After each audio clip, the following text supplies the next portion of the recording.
आज का टॉपिक है addition of vector by head to tail rule.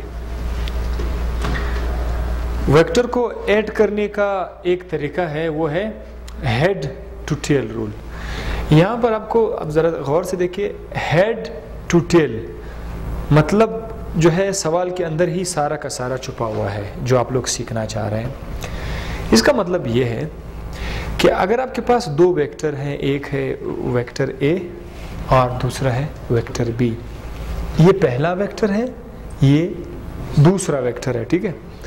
तो उसके सामने करना क्या है, पहले वेक्टर का हेड, इधर क्या है हेड, पहले वेक्टर का हेड आपने अटैच करना है दूसरे वेक्टर के टेल के साथ, इतना आपने करना है।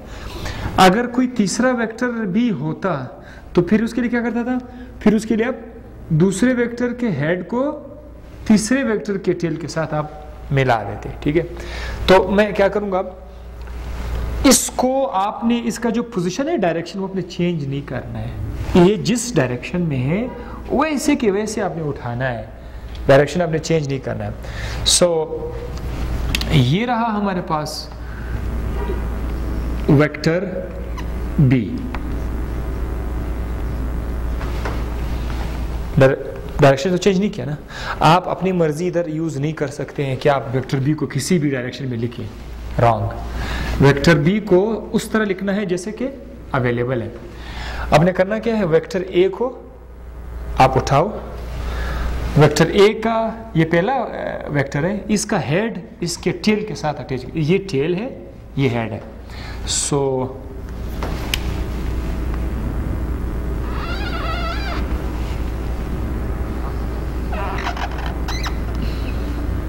ये हमारे पास क्या आ गया, vector A. Vector A as such हमने उठा लिया, वेक्टर बी के साथ को अटैच कर दिया, बी का टेल, ए का हेड अटैच हो गया। अब जब आप दो चीजों को ऐड करते हैं उसका रिजल्ट आता है ना, अब बोलते हैं 2 + 2 का रिजल्ट आया 4। तो वेक्टर ए और बी को जब आप प्लस करोगे तो कोई रिजल्ट तो आएगा, उसको रिजल्टेंट बोलेंगे। जब आप दो वेक्टरों को आपस में जमा करोगे तो जो तीसरा जो रिजल्ट आएगा उसका नाम होगा रिजल्टेंट वेक्टर, बोलते हैं उसको।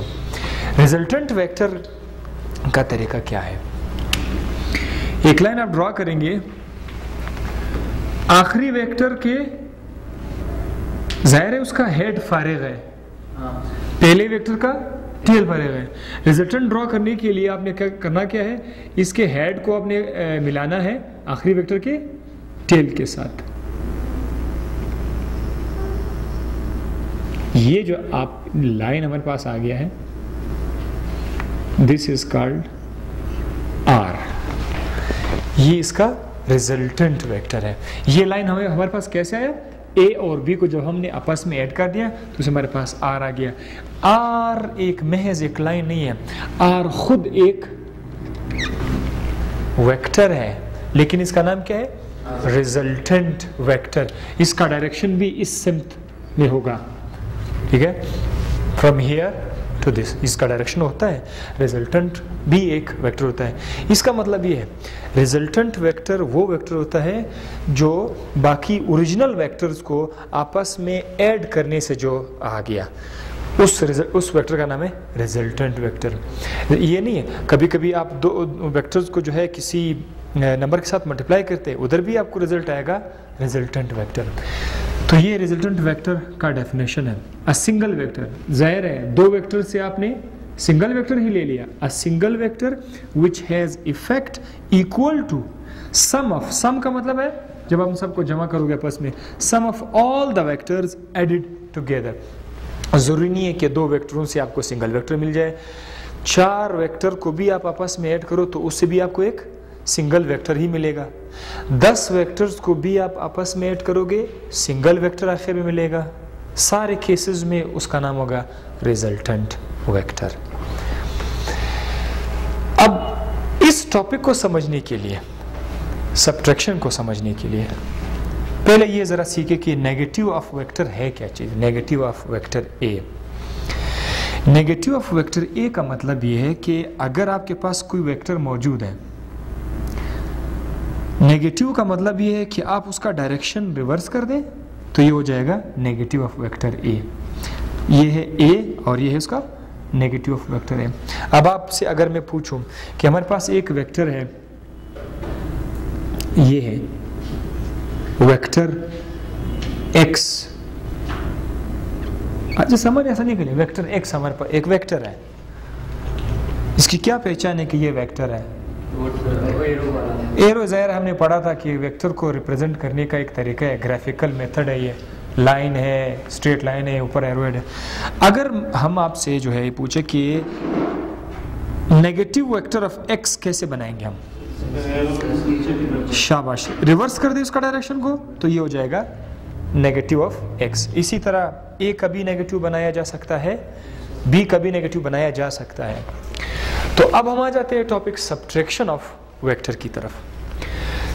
सब्ट्रैक्शन ऑफ वेक्टर जो है ये हमारे पास ऐसा हो सकता है, vector a minus vector b, एक वेक्टर से दूसरा वेक्टर आप माइनस कर रहे हैं। इस केस में हमने करना क्या है? इस केस में आपने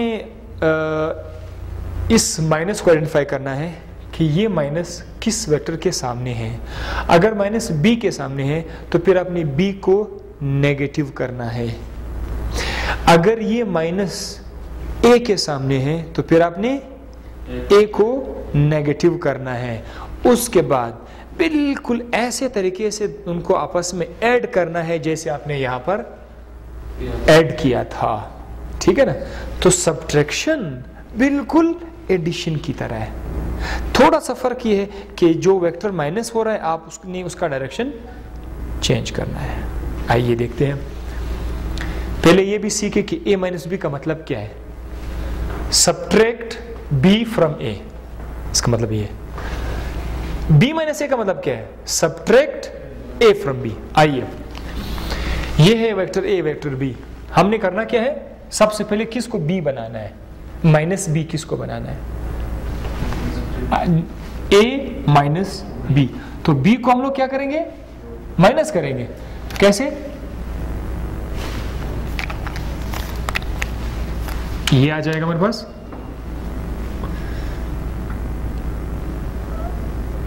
ये है माइनस, यहां तक तो बहुत क्लियर है। अब आपने करना क्या है? वेक्टर a को माइनस b के साथ ऐड करना है, बस। अब आपने क्या करना है? ऐड करना है। हालांकि टॉपिक सब्ट्रैक्शन का है लेकिन आपने इसको अभी ऐड करना है, बस इतना सा तकलीफ था कि आपने इसको भी बनाना। तो ऐड करने के लिए क्या करेंगे? वेक्टर a का हेड को वेक्टर b के टेल के साथ मिलाएंगे।